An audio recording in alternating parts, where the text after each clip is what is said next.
साल 1993, कोलकाता। शहर अपनी चाय की दुकानों, ड्रामों और कला के लिए जाना जाता था, लेकिन उसके बीचों बीच बहती हुगली नदी और उस पर खड़ा हावड़ा ब्रिज एक ऐसा रहस्य था जो हर रात किसी न किसी की सांसें रोक देता। 28 फरवरी की रात घड़ी की सुई ने 1 बजाया। कोलकाता पुलिस कंट्रोल रूम को एक फोन आया। आवाज कांप रही। साहब, हावड़ा ब्रिज पर लाल साड़ी में एक औरत हवा में उड़ रही थी और उसने मेरा ड्राइवर खींच लिया। फोन रखने से पहले ही लाइन कट गई। इंस्पेक्टर अविनाश बैनर्जी। इस कॉल को गंभीरता से नहीं लिया। इस तरह के कॉल्स पहले भी आते रहे थे, नशे में धुत लोग, झूठी रिपोर्टिंग या मजाक। मगर जब अगली सुबह हावड़ा ब्रिज के नीचे एक टैक्सी मिली, खून से सनी हुई और ड्राइवर गायब, तब वह सन्न रह गया। अविनाश बैनर्जी, 40। कोलकाता पुलिस में सीनियर इंस्पेक्टर, सख्त मिजाज पर दिमाग तेज, भूत प्रेत की बातों पर विश्वास नहीं करता। मीनाक्षी राय, 25। फोटो जर्नलिस्ट, डर को चुनौती समझने वाली। उसका कैमरा वो देख लेता है जो आंखें नहीं देख पाती। दीनू काका, 6 स्टार्ट। हावड़ा ब्रिज के पास चाय की दुकान चलाते हैं। 30 साल से रोज वहीं बैठते हैं। कहते हैं उन्होंने उसे देखा है। 5 मार्च 1993।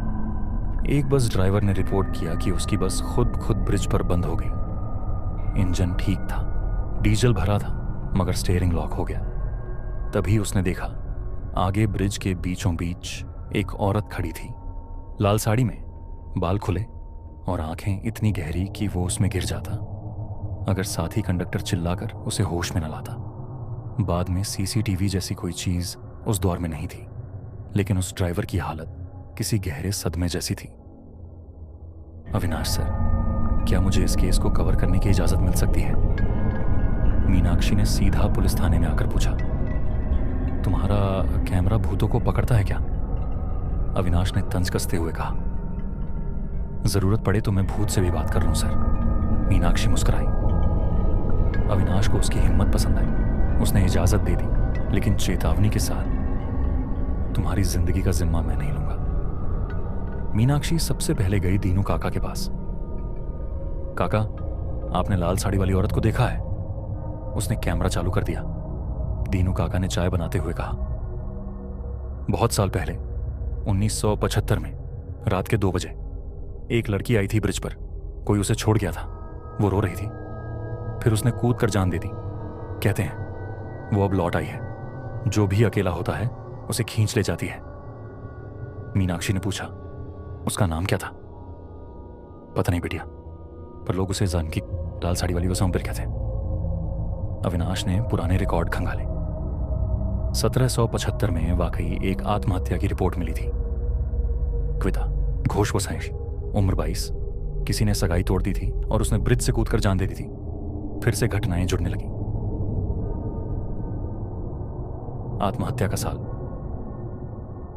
वही जगह, वही साड़ी, और अब वो लौट आई है। 10 मार्च की रात मीनाक्षी ने अकेले हावड़ा ब्रिज पर कैमरा लेकर रुकने की ठानी। वह अपनी स्कूटर पर आई, कैमरा ट्राइपॉड पर सेट किया और रिकॉर्डिंग शुरू की। 2:10 रात को तेज हवा चली। अचानक ब्रिज की लाइट झपकने लगी। मीनाक्षी ने देखा, सामने दूर कोई खड़ा था। कैमरे के झूम में दिखा, लाल साड़ी, बिखरे बाल और चेहरा धुंधला और डरावना। मीनाक्षी ने सांस रोक ली। उसने कैमरे की स्क्रीन पर देखा, वह औरत धीरे धीरे जमीन से ऊपर उठने लगी। फिर कैमरा ऑटोमेटिकली ऑफ हो गया और एक कर्कश आवाज गूंजी, मेरा वादा तोड़ा, अब सब तोड़ूंगी। मीनाक्षी बेहोश हो गई। सुबह लोग इकट्ठा हुए। एक पुलिस वाले ने देखा, मीनाक्षी ब्रिज के किनारे पड़ी है, होश में नहीं। उसके हाथ में कैमरा था। जब कैमरा खोला गया, उसमें सिर्फ एक फ्रेम था, एक औरत की तस्वीर, लाल साड़ी में, जो देख रही थी कैमरे के अंदर से, मानो बाहर निकलने को तैयार हो। अविनाश को पहली बार महसूस हुआ, शायद ये केस तर्क से नहीं, तंत्र से जुड़ा है। कोलकाता, 11 मार्च 1993 है। सुबह का समय था, मगर हावड़ा ब्रिज के नीचे जमा भीड़ के चेहरे पर सर्दी जैसी थरथराहट थी। पुलिस ने मीनाक्षी को अस्पताल पहुंचा दिया था। कैमरे की बैटरी खत्म हो चुकी थी, मगर जो एक तस्वीर बची थी वह अब जांच का केंद्र बन चुकी थी। अविनाश बैनर्जी तस्वीर को लगातार देख रहे थे। लाल साड़ी वाली औरत, उसकी आंखें जैसे सीधे देखने वाले की आत्मा को चीर दें। कैसे हो सकता है ये? उन्होंने अपने सहायक विक्रम से पूछा। सर, कैमरा रिकॉर्डिंग मोड में था, लेकिन इस फ्रेम के अलावा कुछ भी सेव नहीं हुआ। अविनाश ने पहली बार माना यह मामला सामान्य नहीं है। मीनाक्षी की आंखें खुली तो उसकी आवाज कांप रही थी। वो मेरे बहुत पास आ गई थी, जैसे उसे मुझसे कुछ कहना था या मुझ में समा जाना था। क्या तुमने उसका चेहरा साफ देखा? नहीं, लेकिन उसकी आंखें जैसे वो रो रही थी, मगर उसके आंसू खून के थे। डॉक्टरों ने उसे मानसिक आघात की स्थिति में बताया, लेकिन मीनाक्षी बार बार वही कहती रही। कविता घोष, उसका नाम कविता घोष था। अविनाश ने कविता घोष का केस दोबारा खोला। नाम कविता घोष, उम्र 22, घटना प्रेमी ने शादी से इनकार किया, आत्महत्या, मनस्थिति। केस बंद, लेकिन एक नोट था, कविता का प्रेमी लापता हो गया था, आज तक नहीं मिला। अविनाश की आंखें सिकुड़ गईं। क्या उसने केवल आत्महत्या नहीं की थी? क्या बदले की कोई कसम? अविनाश खुद दीनू काका के पास पहुंचा। काका, सच सच बताओ, तुमने क्या देखा था उस रात 1975 में? दीनू काका ने कांपती आवाज में कहा। वो खुद नहीं कूदी थी बाबू, उसे धक्का दिया गया था। एक लड़का था, बड़ा अमीर घर का, नाम था रंजीत पोद्दार। रंजीत पोद्दार? अविनाश चौंका। हाँ, वही जिसने वादा तोड़ दिया था और फिर ब्रिज पर मिला भी नहीं। कहते हैं कविता की आत्मा उसे लेने आई थी और वो गायब हो गया। अविनाश ने रंजीत पोद्दार का पता निकाला। रंजीत के माता पिता अब बूढ़े हो चुके थे। उन्होंने एक बात मानी, हमारे बेटे ने गलती की थी। वह कविता से प्यार करता था, लेकिन फिर उससे मुकर गया और उस रात वो कभी लौटा ही नहीं। कोई केस नहीं हुआ। नहीं, क्योंकि पुलिस को लगा वो भाग गया, लेकिन हमें लगता है वो भी मर गया। अविनाश ने फैसला किया, अब वो खुद हावड़ा ब्रिज पर जाएगा। 14 मार्च 1993 रात 2 बजे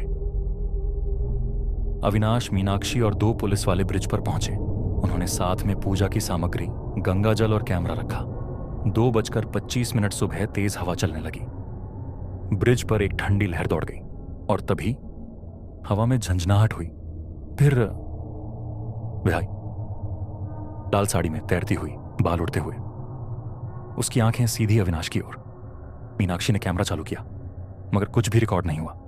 अविनाश ने हिम्मत कर पूछा, तुम कौन हो? आवाज आई, कविता घोष, मैं अपना वादा पूरा करने आई हूं। कौन सा वादा? जिसने वादा तोड़ा उसे लेने आई हूं, और जो इस राज को खोलेगा वो भी अकेला नहीं रहेगा। मीनाक्षी कांप रही थी। सर, यह हमें भी छोड़ने नहीं देगी। अगली सुबह खबर आई, एक टैक्सी ड्राइवर लापता, आखिरी बार देखा गया हावड़ा ब्रिज पर। उसकी टैक्सी के शीशे पर खून से लिखा था। एक और झूठ आ गया।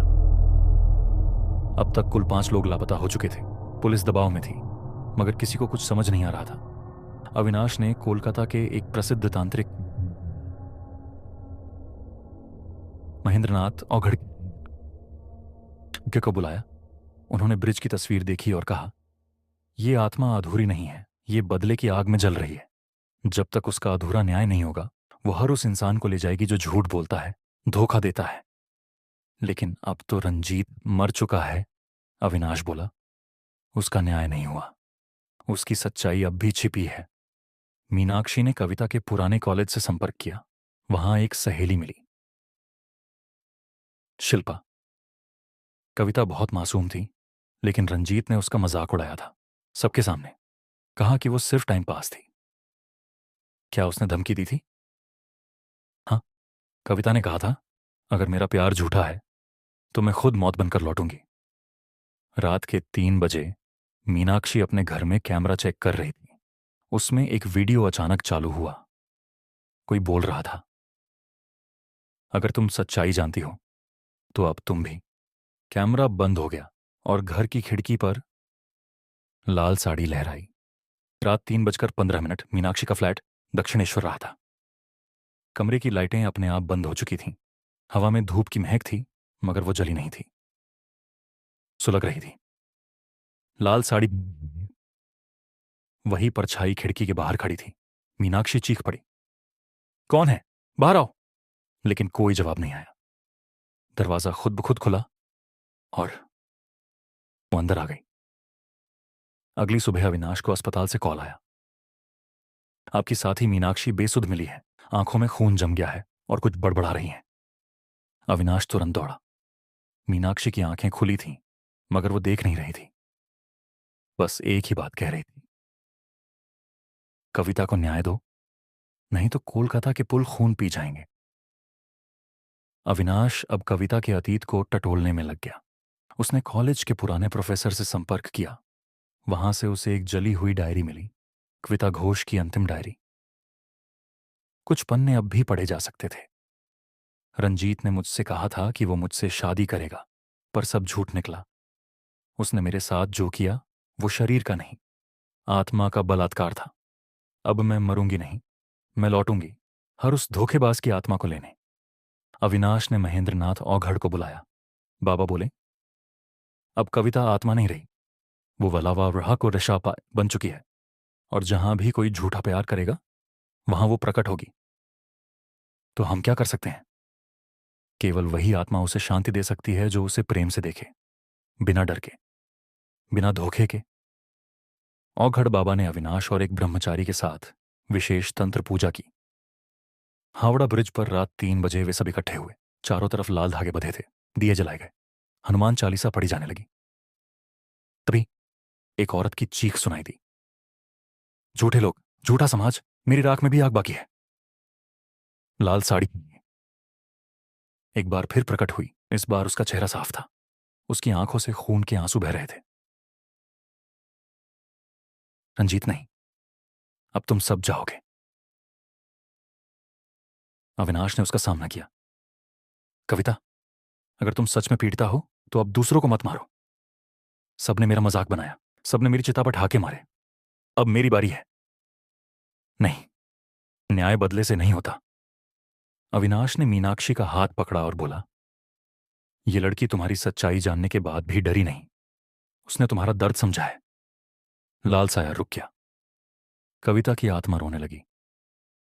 काश किसी ने पहले मेरी बात सुनी होती, काश मैं सिर्फ रंजीत से बदला लेती, मगर अब मैं सबको अपना शिकार बना चुकी हूं, अब वापसी का रास्ता नहीं।